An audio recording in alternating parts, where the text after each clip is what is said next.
Hello दोस्तों, मैं हूं अभिषेक। आज के वीडियो में 2023 में रिलीज हुई नेटफ्लिक्स की 7 best suspense crime thriller Hindi web series की बात करेंगे। So without wasting any more time, let's begin. हमारी लिस्ट के नंबर 7 पे है 7 की IMDb रेटिंग वाली suspense crime thriller web series Rana Naidu.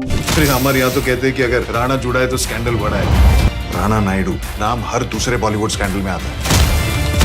Series की पूरी कहानी अपराध, पैसा और ग्लैमर की दुनिया से जुड़ी है। कहानी में दिखाया जाता है कि राणा नायडू मुंबई शहर का सबसे बड़ा फिक्सर है, जो मोटी रकम लेकर बड़े बड़े सेलिब्रिटीज की प्रॉब्लम सॉल्व करता है। लेकिन इस बीच राणा के पिता नागा नायडू को जेल से रिहाई मिलती है। लाइफ में जो भी अच्छा बुरा किया, ये फैमिली के लिए किया। को मालूम मैं क्या करा, गोली मार के आ रहा हूँ। अब दूसरों की जिंदगी को फिक्स करने में जुटा राणा खुद की लाइफ में मची खलबली से जूझ रहा है। पिता के साथ उसका एक बीता हुआ कल है, जिसकी परछाई भी वह अपनी मौजूदा जिंदगी में नहीं रहने देना चाहता। अब इस युद्ध में विजय किसकी होगी, यह आपको सीरीज में देखना होगा। कोई भी सेलिब्रिटी को प्रॉब्लम होता है, सबसे पहले तेरे को फोन जाता है। Fixer for the stars. हमारी लिस्ट के नंबर 6 पे है 7.5 की IMDb रेटिंग वाली क्राइम थ्रिलर सीरीज कोहरा। राणा के खेतों में पाई गई एक लाश। अरेंज मैरिज थी हमारी, 2 हफ्ते पहले तो मिले थे।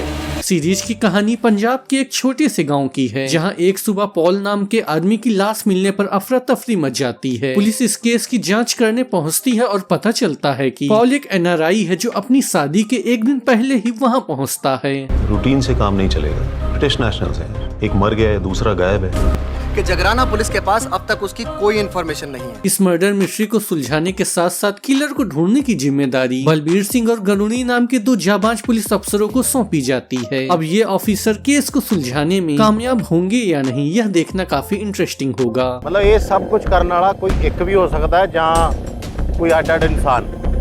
You love me, right? मुझे नहीं पता है। हमारी लिस्ट के नंबर 5 पे है 7.6 की IMDb रेटिंग वाली biographical crime drama series scoop. छोटा राजन ने अभी अभी जागृति पाठक को इंटरव्यू दिया है। यही तो मेरी एबिलिटी है कि मैं एक के बाद एक बड़ी बड़ी स्टोरीज डिलीवर कर सकती हूँ। इस सीरीज में आप जागृति नाम की एक क्राइम रिपोर्टर की कहानी देखेंगे, जिसकी लाइफ में सब कुछ हमेशा के लिए उस वक्त बदल जाता है जब एक क्राइम रिपोर्टर का मर्डर होता है। इस बार हम सब सस्पेक्ट्स हैं। पुलिस हर उस रिपोर्टर को इंटरोगेट कर रही है जिन्होंने सेन के साथ काम किया है।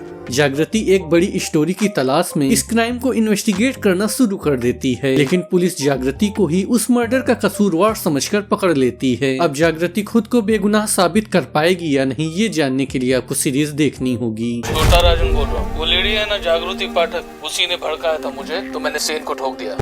बाहर सब सेन के लिए लड़ रहे हैं, मेरे लिए मैं अकेली लड़ रही हूँ। हमारे लिस्ट के नंबर 4 पे है black comedy crime drama series guns and Gulab. मैं चाहता हूँ कि पापा को मुझ पर नाज हुआ। मैं भी उनको दिखाता हूँ कि मैं गांजी हूँ।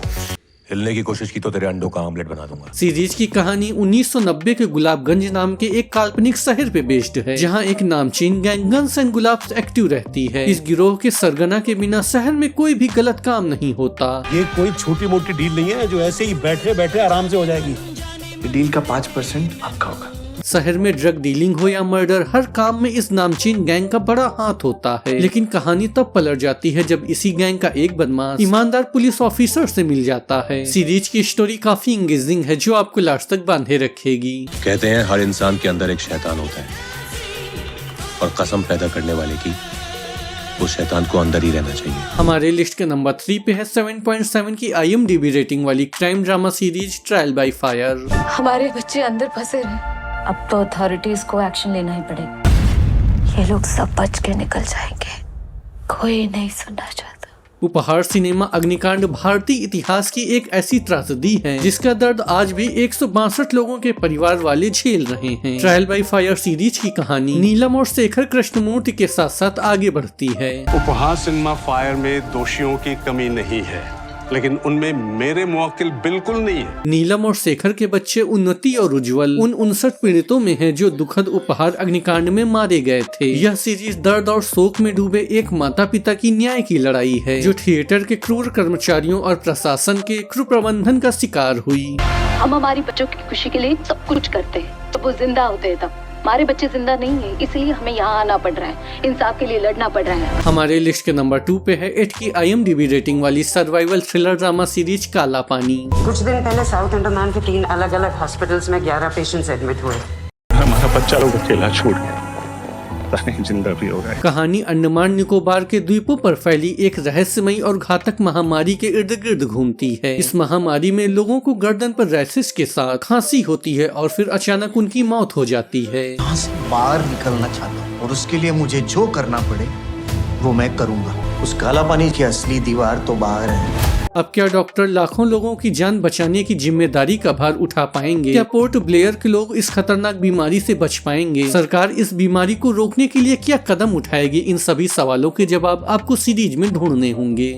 इंसान बदलाव का नतीजा है और जो खुद को हालात के साथ बदल पाए they are considered to be the fittest। हमारे लिस्ट के नंबर 1 पे है 8.5 की IMDb रेटिंग वाली drama thriller series the railway man. But अगर मांगेगा ना तो मांगता ही रह जाएगा, छीन ना सीख।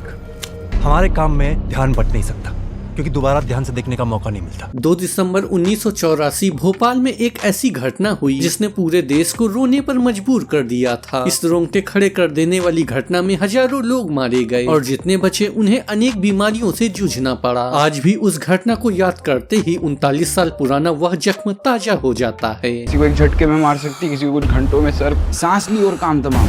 जल्द से जल्द सबको यहाँ से निकालना होगा वरना ये भोपाल जंक्शन कब्रिस्तान बन गया। जहां लोग सांस लेने के लिए तड़प रहे थे, वहीं 4 रेल कर्मचारी अपनी जान खतरे में डालकर दूसरों की जान बचा रहे थे। वास्तव में यह एक दिलेरी वाला काम था। इन रेल कर्मचारियों के सराहनीय काम को आप नेटफ्लिक्स पर देख सकते हैं। हम उनका इलाज तो नहीं कर सकते, उनको वहाँ से निकाल तो सकते। हवा में जहर है, कोई बाढ़ या भूकंप नहीं आया है कि जाके लोगों को बचा के ले आएगी। तो दोस्तों ये था आज का वीडियो। आपको ये वीडियो कैसा लगा मुझे कमेंट सेक्शन में बताना बिल्कुल मत भूलिएगा। मैं मिलूंगा आपसे किसी नए वीडियो में, तब तक के लिए goodbye. It's not a game, it's a rich thing.